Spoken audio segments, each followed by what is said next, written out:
마가복음을 우리가 계속 보고 있는데요. 예수님께서 십자가를 앞두고 기도하셨죠. 기도는 성도의 생명이며 호흡입니다. 이 성도의 호흡이다라고 이야기를 많이 하는데요. 호흡이 멈추면 죽는 거죠. 그리고 호흡이 뒤따르지 않으면 운동에서의 모든 에너지의 균형이 깨진다고 해요. 그래서 뭐 격투기뿐만 아니라 구기 종목에 이르기까지 호흡법이 굉장히 중요하다고 그러죠. 요가 해보셨어요? 요가도 호흡이 그렇게 중요하다면서요? 어떤 자세에서 숨을 들이켜야 하는데 내뱉거나 이게 뒤죽박죽되면 뭐 아무 기구를 안 드는 것도 운동이 그렇다고 합니다. 헬스장에서도 형제들이 굉장히 무거운 것들을 들어 올릴 때 또 내릴 때 호흡이 뒤따르지 않으면 몸을 강하게 하는 것이 아니라 상하게 한다고 그러죠. 그러니까 기도가 성도의 호흡이다라고 할 때 기도가 생명이구나, 또 기도가 능력이구나. 우리 기도하자는 이야기 진짜 많이 듣지 않아요? 기도의 시간들이 꼭 회복되어져요. 예수님께서도 제자들에게 한 시간도 깨어 있을 수 없더냐, 왜 이렇게 기도를 하지 않느냐. 지금 예수님 입장에서는 제자들에게 십자가가 다가오고 순환이 다가오잖아요. 이와 같은 시련과 핍박과 문제들을 감당하기 위해서는 평소에 기도로, 호흡으로 깨어있고 준비되지 않으면 안 된다는 거예요.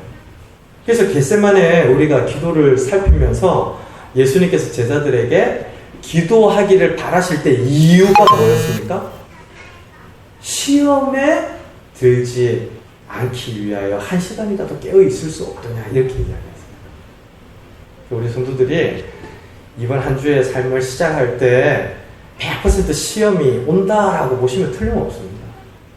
그 시험을, 말씀을 다시 생각하고, 기도가 내가 바라고 원하는 일들을 이야기하는 것만이 아니고요, 들은 말씀을 내가 그렇게 살게 해주십시오. 그 말씀 잊지 않고 내가 아침마다 기억하겠습니다. 이것을 하나님께 결단하고 소원하는 시간이 기도거든요. 나의 원대로 하지 마시고 하나님 아버지의 원대로 하옵소서. 예수님도 나를 쳐서 하나님 중심으로 생각하고 나의 원이 아니라 하나님의 계획들을 붙들기 위해서 겟세마네 기도를 한 거예요. 제자들에게 하나의 본이지요. 근데 제자들은 깨어있지 못하고 기도하지 못했습니다. 그랬더니 우리가 지난주에 본 것과 같이 체포되는 순간에 제자들이 어떻게 합니까? 다 도망갑니다. 실제로 51절과 52절 하는 것입니다. 같이 한번 읽을까요?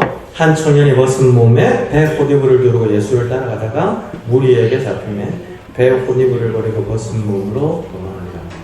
모두 도망갔던 제자가 벗은 몸으로 도망간 건 아닙니다. 여기서 한 청년이 어떤 청년인지는 몰라요. 그러나 이 청년이 마가복음을 기록한 마가가 아니겠는가 현대학자들이 이야기를 합니다. 독특한 서명이라는 거예요. 왜냐하면 그렇게 경황 없는 상황 가운데 어떤 제자가 도망치면서 그때 그 장면들을 리얼하게 보고 후대 교회 성도들에게 기록으로 남겼겠는가? 이거 본인만이 묘사할 수 있는 상황이다, 이렇게 보는 겁니다. 그러니까 다른 제자들은 다 도망가고 흩어져 버렸어요. 근데 당사자인 마가가 배 꽃이불을 두르고 예수님을 따라갔다가 그냥 벗은 채로 도망갈 만큼 두려운 일, 그것을 훗날 복음서를 쓰면서 기록으로 남겨놨다, 이렇게 봅니다. 정확한 건 몰라요. 다만 기도하지 않으니까 제자들의 실체가 드러나요. 제자는 예수님과 함께 길을 가고 예수님을 위하여 맹세하고 죽을지라도, 다른 사람 다 떠날지라도 나는 주님과 함께 하겠습니다, 이런 거 아니에요?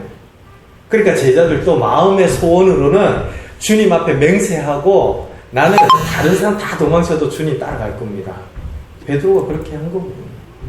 근데 기도에 실패하고 긴박한 상황 앞에 놓이니까 다 도망치는데 그 도망치는 제자들의 여운이 누군가 한 청년이 도망치는 모습과 같다라는 겁니다. 다 벌거벗은 채로 그 실체가 드러나 버리더라. 그게 이제 지난주에 우리에게 주시는 교훈이에요. 그렇게 체포되어서 예수님이 끌려가신 곳이 어디죠? 53절인데요. 같이 한번 읽읍시다. 그들이 예수를 끌고 대제사장에게로 가니 대제사장들과 장로들과 다시 한번 읽을게요. 이렇게 말씀 읽을 때 정신을 차리고 소리를 내어서 내 목소리를 자기가 들을 만큼 아시겠죠? 아시겠죠? 우리 같이 있습니다. 그들이 예수를 끌고 대제사장에게로 가니 대제사장들과 장로들과 서기관들이 다 모이더라. 대제사장에게로 갑니다. 근데 이때 대제사장은 구약의 대제사장과 틀려요. 구약의 대제사장은 누가 세우십니까? 하나님께서 세우십니다. 그래서 왕이라든지 선지자라든지 대제사장은 기름 부음을 받습니다. 근데 지금 예수님 당시의 대제사장은 통치자가 임명해요. 그 지역을 관할하는 총독이 임명을 하기도 하고 로마 제국의 통치 아래에 있다 보니까 대제사장이 수시로 바뀌는 거예요. 구약의 대제사장은 한번 임명이 되고 기름 부음을 받으면 종신직입니다. 그래서 우리가 보는 것처럼 엘리 제사장이 그랬죠. 사무엘이 그랬죠. 그 이후의 제사장들이 다 그렇게 종신직으로 섬기다가 그 다음에 대로 물려집니다.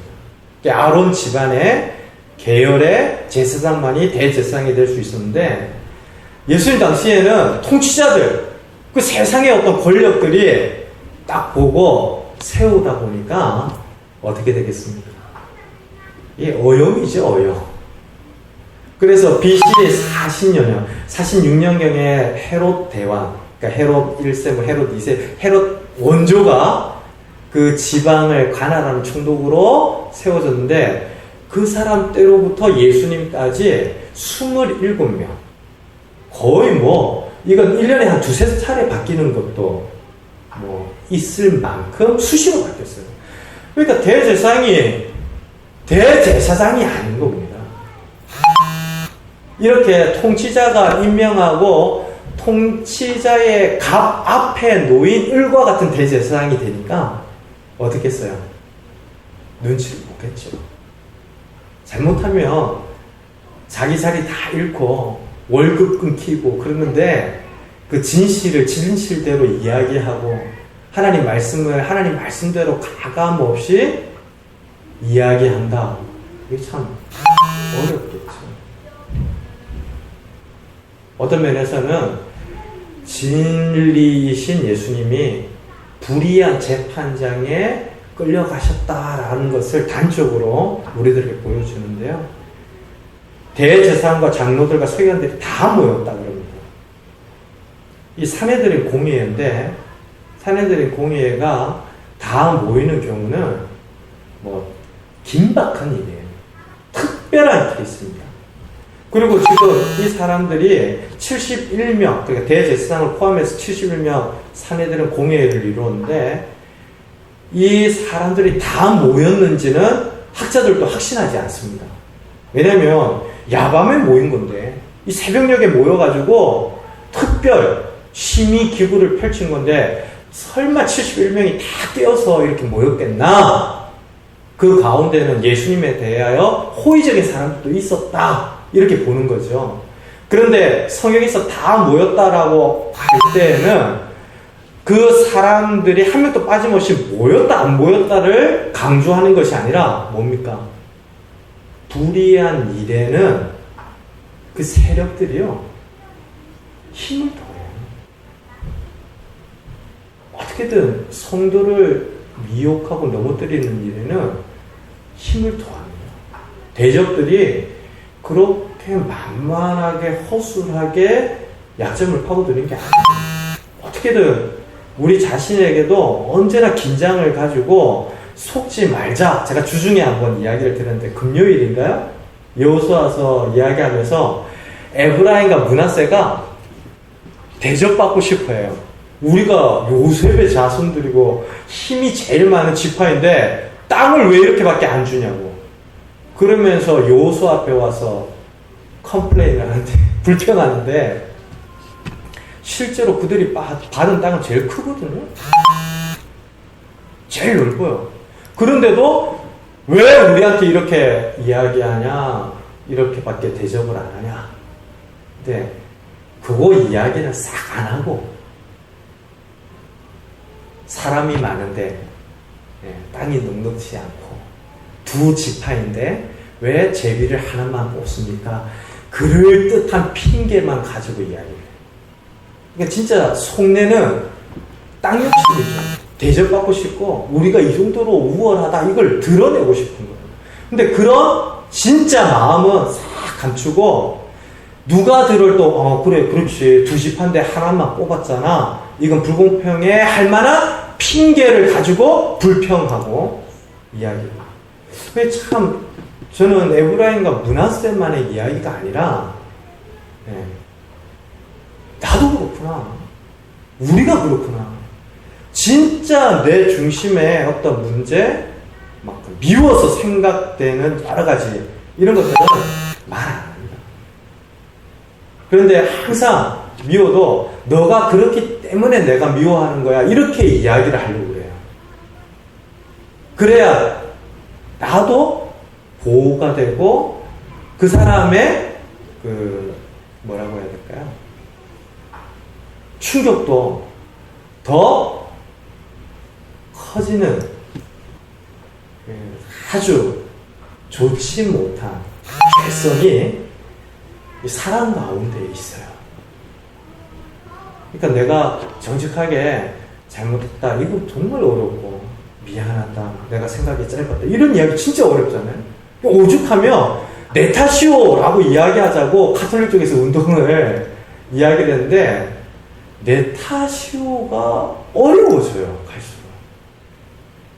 그러니까 진짜는 감추고 진짜 주변부의 이야기들을 하는 것에 우리 모두가 속기가 너무 쉬운 것인데 이 대제사장과 장로들과 서기관들도 다 모였다라고 이야기할 때 이들이 벌써부터 예수님 죽이려고 했잖아요. 예수님 잡아서 어떻게 죽일까 모의했다라는 걸 마가복음이 훨씬 이전부터 이야기한다. 그러니까 이 사람들이 이런 진짜 속내를 드러내지 않고 불의한 일들을 주도해 나가는데요. 보세요. 55절 보십시오. 같이 있습니다. 대제사장들과 온 공회가 예수를 죽이려고 그를 칠 증거를 찾되 얻은 것. 그러니까 야밤에 그렇게 긴박하게 체포하고 명절과 절기 그리고 밤중에는 체포를 못하게 되어 있어요. 그들 스스로의 관례와 전통을 다 깨트리며 불의한 재판을 시작하는데 죽이려고 예수를 죽이려고 증거를 찾습니다. 보통 혐의가 있으면 그 혐의에 대해서 신문을 하면서 증거들을 확보하고 그 증거가 충분해지면 그 혐의에 관한 사실을 판단하는 게 맞죠. 그런데 이건 아예 죽이려고 잡아 들였고 신문을 하니까 털면 안 털리는 사람이 어디 있겠나 이런 겁니다. 그러니까 종교 지도자들이 애초부터 예수님을 어떻게 잡을까, 어떻게 죽일까 모의한 것을 그대로 실천하는 것인데요. 참 불의한 일이죠. 여러분, 아까 우리 스스로에게 속지 말자, 우리가 진짜 중심이 드러나지 않은 채 핑계를 또 변명을 찾는데 익숙하다. 이건 우리 모두가 하나님 앞에서 깨어 있어야 할 부분입니다. 그렇지 않으면 사람은 항상 그런 핑계와 변명들을 찾아요. 그래야 합리화가 되고 나 자신도 보호하면서 납득이 되기 때문에 그렇습니다. 그러니까 그런 것들이 자꾸 힘을 강화하면서 모이는 것을 우리가 예수님을 대적하는 세력들을 보면서 알아야 돼요. 아, 진리를 해방하고 방해하는 세력들은 항상 이와 같이 핑계하고 실체를 감추고 힘을 결집시키고 강화하는구나. 우리 자신에게서도 이런 일들이 일어나고 공동체를 향하여서도 일어나요. 여러분들 절대 앞으로 신앙생활하면서 시험 들 만한 일들이 있으실 때 천천히 이 사실을 기억하면서 돌아봐야 돼요. 안 그러면 진짜 상처를 받아서 시험 드는지 시험 들 만한 일들을 찾고 있었는지 구분이 안 됩니다. 그리고 하나님은 속지 않으세요. 그리고 그 상처를 십자가 앞에 놓고 생각하면 뭐가 상처죠? 십자가보다 더한 배신과 배반과 음모와 폭력과 수치와 모욕이 뭐가 있었습니까? 그러니까 십자가 앞에서 생각하면 성도가 막 입이 10개여서 막 불평과 원망이 터지다가도 탁 아무 말 못하는 거예요. 주님 그랬군요. 주님에 비하면 나는 아무것도 아니군요. 그러니 그런 시험될 만한 일들 그리고 분간이 잘 되지 않는 일들을 만날 때 그렇구나. 예수님을 잡아 죽이려고 했던 사람들도 이렇게 불의한 재판을 주도해 가면서도 속내를 감추고 진짜 진리를 따라 재판하듯이 그렇게 예수님을 잡았구나. 우리가 하나님을 순종하지 않을 때, 진리를 따라 살아가지 않을 때 어떤 형태로든 핑계와 거기에 해당되는 설명들을 찾아내기 마련인데요. 그러면 안 돼요. 실제로 그들이 거짓 증언자들을 세워가지고 막 참소하게 하잖아요. 보세요. 이게 56절입니다. 55절, 56절 같이 읽을까요? 대제사장들과 온 군대가 예수를 죽이려고 그를 치를 증거를 찾되 얻지 못하니 이는 예수를 쳐서 거짓 증언하는 자가 많으나 그 증언이 서로 일치하지 못합니다. 예수님을 어떻게든 이번 기회에 끝장을 봐야 하는데 예수님에 관하여서 뭔가 제목을 만들어낼 만한 증언들이 부족해요.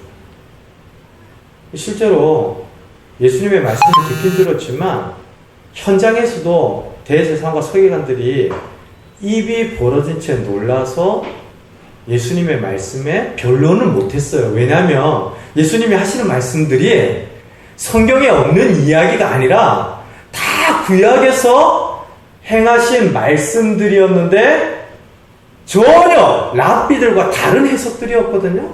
그런데 랍비들이 해석하는 것보다 더 옳다라고 하는 것을 모든 사람들이 알았어요. 권세 있는 가르침이다. 이 가르침이 어디에서 왔느냐? 아니 갈릴리 사람? 나사렛? 목수의 아들이 아니더라. 그러면서 예수님에 관하여서 깜짝깜짝 놀라면서 그 가르침들을 들어왔단 말이에요. 그러니 지금 억지로 어떤 형태의 제목을 만들려고 해도 없는 거죠.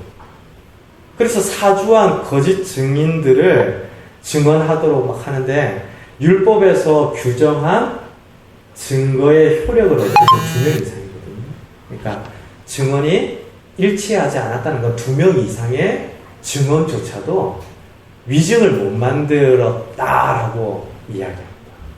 그만큼 이게 뭘 의미하는 겁니까? 그만큼 이들의 재판정이 불의했다. 불의한 재판정이 예수님을 판단하더라는 거예요. 성도 여러분, 우리가 살아가면서 어떠한 현실 가운데 놓여도 믿는 성도가 예수님을 판단하려고 하면 안 됩니다. 불의한 재판정이 예수님을 판단하고 정죄하는 일과 같이 여러분들이 성경을 판단하거나 여러분들이 예수님을 정죄한다라고 하면 그 성도는 전혀 역행하고 있는 거예요. 예수님과 함께 길을 가는 사람들이 제자들인데 고속도로에서 역주행하는 것만큼이나 위험천만한 일을 하거든요. 말씀이 우리의 현실을 규명하고 비추고 우리 존재를 바로잡고 이끌도록 여러분들이 하나님 앞에 있어야 합니다. 그것이 성도의 믿음이죠. 그렇지 않으면 언제든지 내 필요와 상황에 따라 말씀 바꾸는 거, 비트는 거 누구라도 해요. 실제로 내가 기대하던 바들이 뒤틀리니까 가룟 유다처럼 예수님을 파는 일들이 일어나는 거 아니에요? 우리가 기대하는 메시아와 다르니까 예수님을 십자가에 못 박아 죽여라! 그렇게 열렬히 환영했던 예루살렘 성 사람들이 예수님을 단칼에 쳐버리잖아요. 역주행을 하다 보면 내 필요와 상황에 따라서 말씀 비트는 거 쉽게 생각하다 보면 어느 성도라도 그렇게 된다는 거예요. 그러니까 이렇게 많은 사람들과 다양한 현실 가운데에서도 말씀이 나의 중심이다. 말씀하시는 바가 내 삶의 기준이다. 조선 목사님께도 기준이고 누구누구 집사님께도 기준이고 앞으로 우리와 함께할 어떤 새가족에게도 기준이다. 그래서 늘 말씀 중심의 신앙, 말씀 중심의 공동체가 되자는 것입니다. 그것이 제자의 삶입니다. 오늘 보세요. 거짓 증언이 그렇게 일치하지 않다. 정말 불의한 재판정이 예수님을 판단하는구나. 이게 드러나고요. 예수님께서 얼마나 핍박받고 박해를 받으시는가라는 것도 드러납니다. 진리 아닌 것들이 이렇게 비웃고 신문하고 비판하는 일들 있습니다. 오늘 이 시대에 예수 믿는 사람들이 이런 대상이 돼요. 예수 믿는 게 어리석게 보여지기도 하고요. 예수 믿는 것이 굉장히 전통적인 애국주의 노선과 다른 길을 가는 것처럼 말하는 사람들도 있더군요. 우리가 동양 사람이고 우리나라에 고유한 종교들이 있는데 왜 이스라엘 역사를 배우고 이스라엘의 종교들을 받아들이냐. 우리 믿는 사람들 가운데에도 진짜 참된 믿음의 성도라면 그러지 않겠는데 아직 연약하고 막 이제 교회 신앙생활 시작하고 이런 분들 가운데에도 와 있으면서도 그런 해이와 불신 속에 사로잡혀 있는 분들이 있어요. 오랜 이전 시간을 되돌아보면 저도 한때 그랬던 것 같아요. 왜 우리가 이스라엘 역사를 이렇게 배워야 되나? 한당 고기도 있고 삼국사기도 있는데 왜 우리가 이스라엘 역사를 통해서 교훈을 삼국지를 통해서 얻는 교훈들도 있잖아요. 왜 우리가 이스라엘 역사 이 예수님의 전기들을 읽어야 하나 이렇게 생각을 했는데 지금 와서 보면 믿음의 여정 중에 그럴 수도 있겠다. 잘 모르니까 깨닫지 못했으니까. 그리고 불의한 재판정이 예수님을 판단하는 것 같이 그런 믿음의 단계들이 우리들에게 다 있단 말입니다. 하지만 언제나 말씀이 중심이어야 불의한 재판정이 아니라 하나님이 통치하시는 천국이다. 이걸 성도는 알아야 합니다. 그래서 우리 가정도 불의한 재판정이 되면 안 돼요. 공동체도 불의한 재판정이 되면 안 되겠죠. 말씀이 중심이 되면 천국이어야 하는데요. 예수님께서 그런 거짓 증언, 위증이죠. 참소와 고소에도 꿈쩍을 안 하십니다. 진리는 담대합니다. 우리가 사울이 왕으로 선출이 되었는데 불량배들이 막 사울을 보면서 비난하고 멸시했다. 우리 사무엘상을 통해서 봤잖아요. 그때 사울이 어떻게 했다라고 성경이 이야기합니다. 사무엘상 10장 마지막 구절에 어떤 불량배들이 사울 보고 야 네가 무슨 우리를 구원하겠냐 그러면서 멸시했잖아요. 근데 그런 사람들의 불평과 멸시에 대해서 사울이 어떻게 했다고요? 잠잠했어요. 하나님의 영에 사로잡히고 그때까지만 해도 사울이 하나님의 소리를 들었거든요. 사람들이 저기 죽여야 되지 않느냐 이럴 때도 여호와께서 베푸신 승리입니다. 그래 하나님의 소리를 붙들었다고. 근데 나중에 하나님의 소리를 저버리고 백성들의 소리와 자신의 소리에 미치면서 일평생을 하나님이 왕으로 섬기게 해주셨는데 다윗 한 사람 죽이려고 애를 쓰면서 다 왕권을 소진하잖아요. 참 불행한 일이에요. 이제 사무엘상을 통해서 우리 그런 과정들도 보게 될 터인데 그때 그 순간만큼은 잠잠했다고. 진짜 강한 사람들이 침묵할 때가 있습니다. 그리고 침묵이 이야기를 하는 것보다 강할 때가 있어요. 지금 예수님께서 이렇게 침묵하는 것은 이들에게 설명을 할 필요가 없을 만큼 불의한 재판이라는 것을 아시기 때문에 그 당시에 많은 사람들은 산헤드린 공의에 가면 없던 이야기도 만들어서 변명을 했다고 합니다. 왜냐하면 절벽을 걷는 것 같았거든요. 한 발짝만 미끄러지면 죽는 거예요. 조금만 빌미와 먼지가 잡히거나 털리면 나는 끝장이다 생각할 만한 곳이 산헤드린 공의입니다. 이곳에서 야밤에 검과 몽치를 든 사람들이 체포하는 것 같이 잡아들였다. 이거는 보통 심각한 상황이 아닌 거예요. 제자들이 그러니까 다 두려워서 도망치고 달아나버리고 벗은 몸으로 그들의 실체가 드러나는데도 예수님을 떠난 거죠. 그런데 예수님이 보통 사람들과 같이 항변하거나 변론하거나 자기 변호를 하지 않는 거예요. 그냥 침묵하는 거죠. 사랑하는 성도 여러분, 우리가 말을 꼭 해야 할 때 있습니다. 그런데 그 말을 하지 않아서 속상한 때보다도요, 여러분들 어떠신지 모르겠는데 저는 돌아보면 안 해야 될 때 해서 후회가 되는 순간들이 있어요. 그런 지혜들을 우리들이 배우고 지녀야 할 줄로 믿습니다. 잠언 말씀 보니까 때에 맞는 말은 은쟁반에 담겨진 사과와 같아 그래요. 어울리지 않는 뭐 이런 거 있잖아요. 맛있는 음식을 다 깨어진 대접에다가 담아주면 맛있게 먹을 사람 없죠? 설거지도 안 되어 있는 그릇에 뭐 배달시킨 음식이 놓여있다. 안 맞는 거잖아요. 그런데 예쁘게 데코레이션 되고 맛깔스러워 보이고 굉장히 맛도 좋고 그런 것들이 사람 마음에 기쁨을 주죠. 말이 그렇다는 겁니다. 그런데 그 말을 참 잘하기가 어렵고 말을 하는 것보다 안 하는 때를 아는 것이 쉽지 않습니다.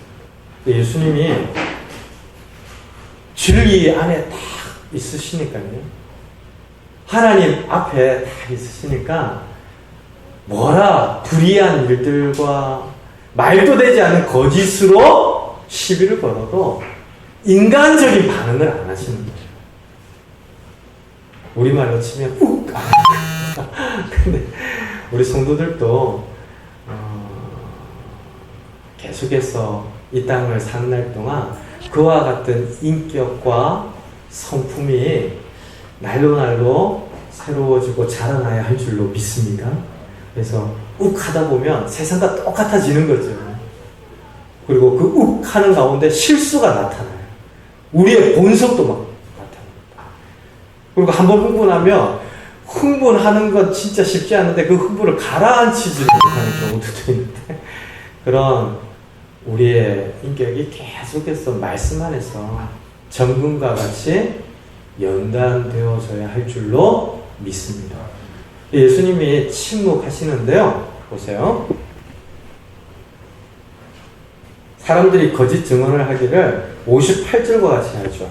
같이 한번 읽습니다. 우리가 그의 말을 들으니 손으로 지은 이 성전을 내가 헐고 손으로 짓지 아니한 다른 성전을 쌓는 동안에 지으리라. 실제로 요한복음 2장에 예수님이 이 말씀하셨습니다. 근데 예수님이 이 말씀하실 때에는 성전을 누구 보고 헐라라고 하셨냐면요. 너희예요, 너희. 그러니까 이스라엘 백성들이, 그 종교 지도자들이 성전을 헐어도 내가 다시 사흘 만에 짓겠다. 그러니까 예수님은 앞으로 있을 십자가의 순환과 부활에 관해서 이야기하셨습니다. 이 땅에 참된 성전으로 오신 예수님을 너희들이 죽여도 나를 너희가 헐어도 나는 사흘 만에 다시 살아날 것이다. 이것에 관한 이야기를 한 건데요. 이게 감감해요. 이걸 들어도 듣지를 못하고 예수님의 말씀이 무엇을 의미하는지도 깨닫지 못하니까 거짓 증언하는 사람들이 예수가 그런 말을 했다.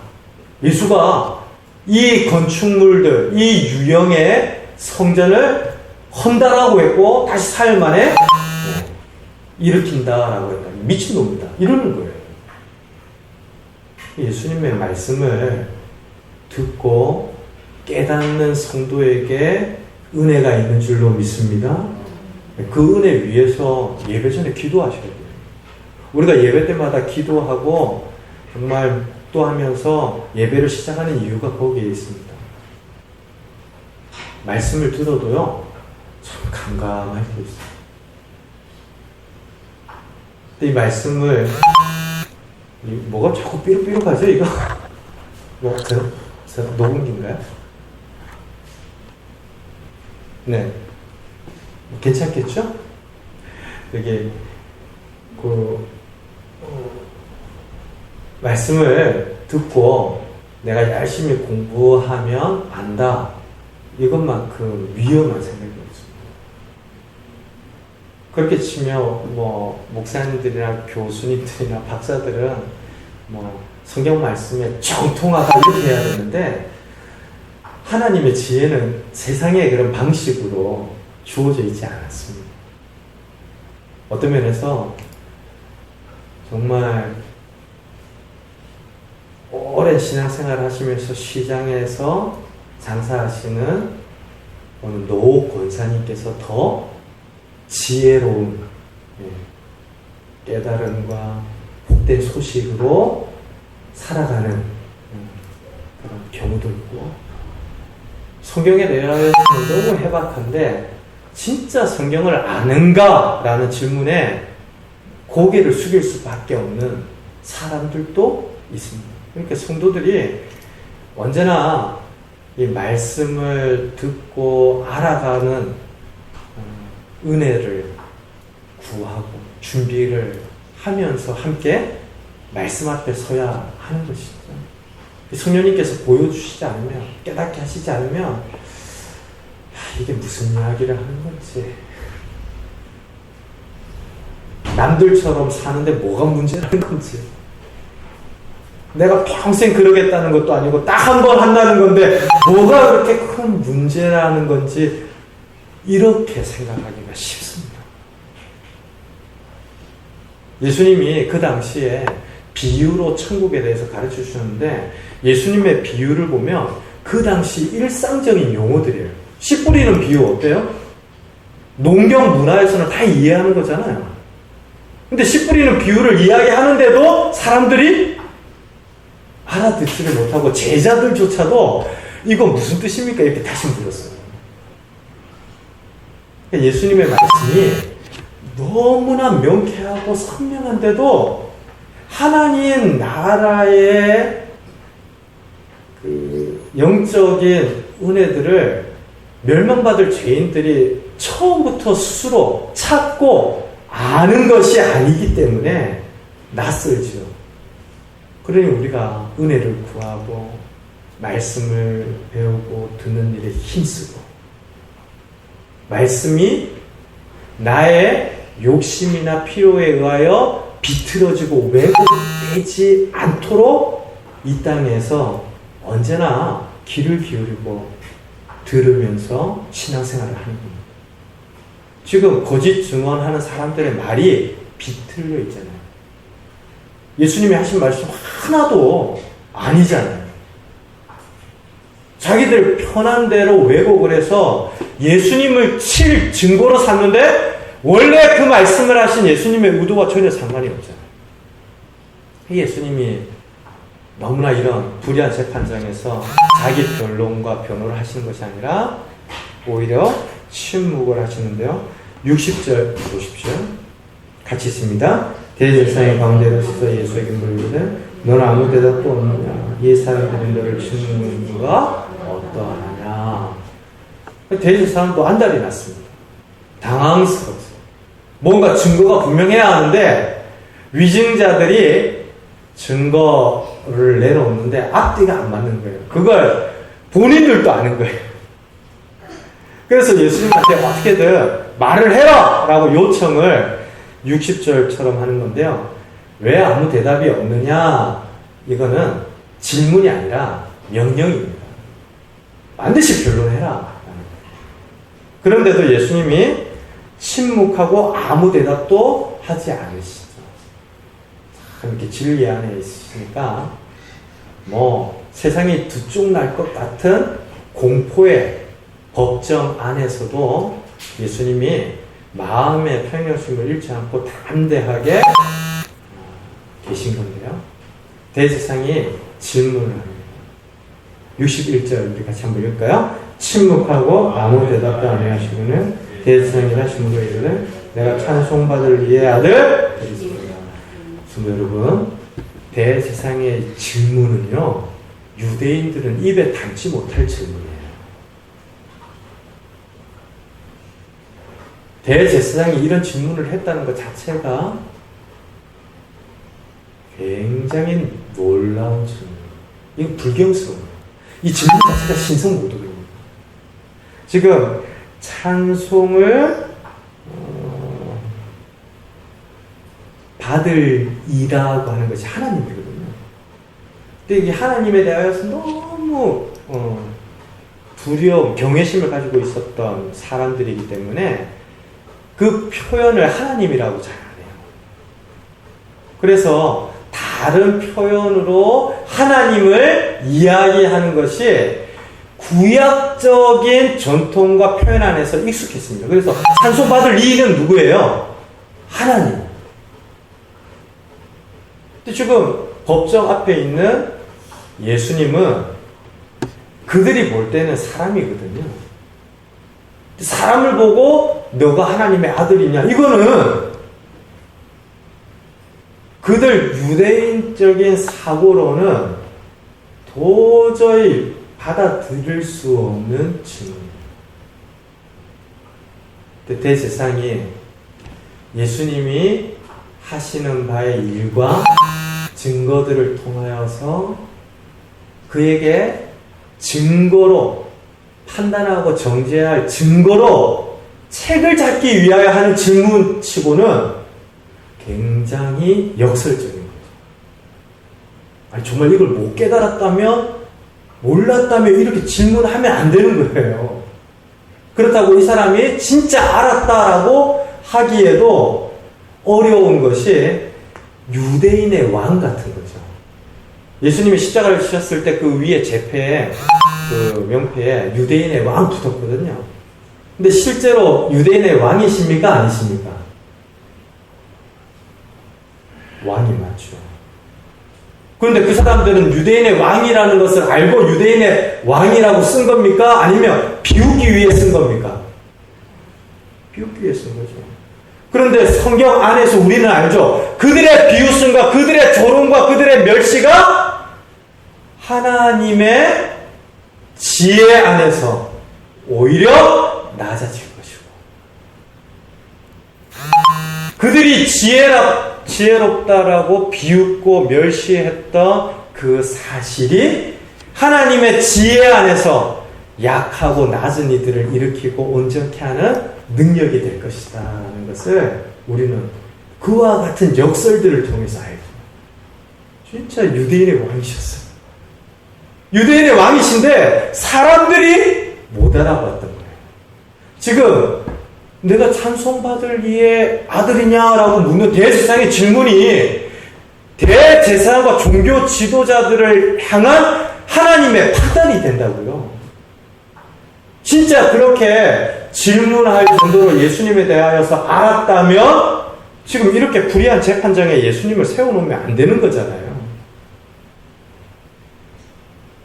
근데 정말 찬송받을 이의 아들이신데 그렇게 믿지 못하고 그렇게 알지 않으니까 제목을 만들어내기 위해서 단도직입적으로 질문을 하는데 침묵하시던 예수님의 대답을 한번 보십시오. 같이 있습니다. 62절 예수께서 이르시되 내가 그니라 인자가 권능자의 변한 것과 하늘 구름을 타고 오는 것을 내가 그니라. 예수님 수고하십니다. 이 대답을 하는 순간부터 예수님은 십자가를 피할 길이 없습니다. 그런데도 내가 찬송받을 이의 아들이냐라고는 질문에는 Yes, 내가 그다 대답하십니다. 진리는 이런 겁니다.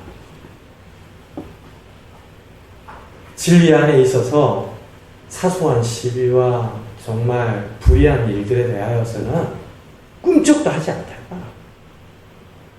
정말 진리 안에서 외쳐야 할 때는 죽을지라도 양보하지 않고 물러서지 않는 게 진리입니다. 저는 우리 성도들의 신앙생활이 앞으로 계속해서 자라날 때 이렇게 바뀌어져 가기를 바랍니다. 지금은 이런들 어떠하리 저런들 어떠하리 이런 경우들도 있겠고요. 그렇죠? 또 잘 지키고 있다가 한순간에 흔들리는 경우도 있죠. 어떤 면에서 하나님 말씀은 너무 우리의 현실과 맞지 않다라고 여기면서 내 방식대로 살아가는 일에 익숙한 분들도 계시고, 근데 우리 믿음이 자라나면 절대로 양보하지 못해. 이건 내가 죽을지라도 예스라고 할 수밖에 없는 일이야. 그런 신앙의 회복들이 더 많아지고, 하나님의 뜻이니까 십자가라 해도 예수님께서 그 이야기에 답변을 하시는데요. 앞서 우리가 제자들의 실패와 예수님의 이 법정에서의 모습이 다르죠. 기도를 통하여서 예수님께서 체포되시고 불의한 재판장에서도 진리 안에 있으시고, 그 한 시간이라도 깨어있지 못하느냐 그런데 제자들 다 실패하고 도망쳐버리잖아요. 그러면 지난주부터 보았던 본문과 오늘까지의 본문을 통해서 한번 다시 묵상해 보십시오. 기도하지 않으면요, 이 불의한 재판정을 감당할 길이 없습니다. 진리 안에 굳게 서지 않으면 거의 세상 나가면 초토화되는 것이 성도의 실체입니다. 성도 여러분, 오늘 베드로가 예수님을 따라서 대제사장의 집들 안에 들어가는데 어떻게 들어가죠? 54절 한번 읽어보세요. 같이 있습니다.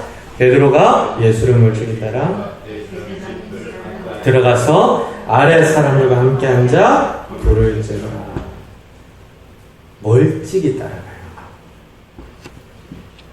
그리고 예수님과 함께 죽을지라도 내가 있겠습니다 했는데 예수님과 함께 하는 것이 아니라 대제사장과 장로들과 서기관들의 하속들, 관리들과 더불어서 불을 쬐입니다. 이때 날씨가 쌀쌀해서 불을 쬐는 것이야 얼마든지 누구라도 불을 쬐어야 한다 그렇게 설명을 하지만요, 저는 이 표현이 굉장히 가슴 아픈 표현 같아요. 예수님과 함께 하기는 너무 멀고 예수님과 떨어진 사람이 견딜 수가 없고 그래서 멀찍이 따라가는 베드로가 오늘날 많은 성도들의 삶의 방식이겠구나 이런 생각이 들어요. 같이 고난받기에는 두렵고 같이 짐을 지기에는 피곤하고 같이 불의한 재판장에 서기에는 난 너무 약하고 진리 안에서 죽을지라도 예스! 내가 큽니다! 라고 대답하는 것은 너무 두려워서 멀찍이 적당한 거리를 두는 신앙생활에 익숙해져 가는 것은 아닐까. 그러지 말아야 돼요. 우리가 마가복음을 함께 나누면서 제자도를 배운다. 우리 계속 봤지 않습니까? 베드로의 모습을 통해서 저도 지난 주 중에 참 생각이 많아졌어요. 내가 진짜 이 재판장에서 불의한 재판장에서 목숨 걸며 대답하듯이 그렇게 하나님의 인도하심에 대하여 예스! 이렇게 하고 있나? 이런 생각을 많이 해보게 되었습니다. 바라기는 우리 성도들 신앙생활하면서 멀찍이 적당한 거리를 두고 가는 이전에 어떤 모습이나 그런 순간들이 있었다면 다시 한번 좀 새롭게 합시다. 그래서 불의한 재판장 안에서 예수님처럼 주님 내가 믿는 바에 대하여 굳게 서게 해주십시오.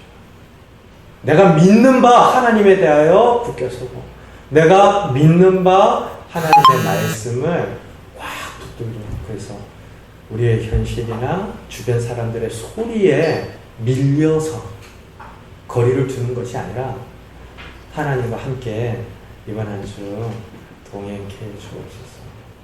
그렇게 한 주를 살고 또 다음 주에 주시는 말씀들을 사모하면서 한자리에 모이는 우리 귀한 성도님들 한 분 한 분 되시기를 주님의 이름으로 축원드립니다. 우리 같이 한번 기도합시다.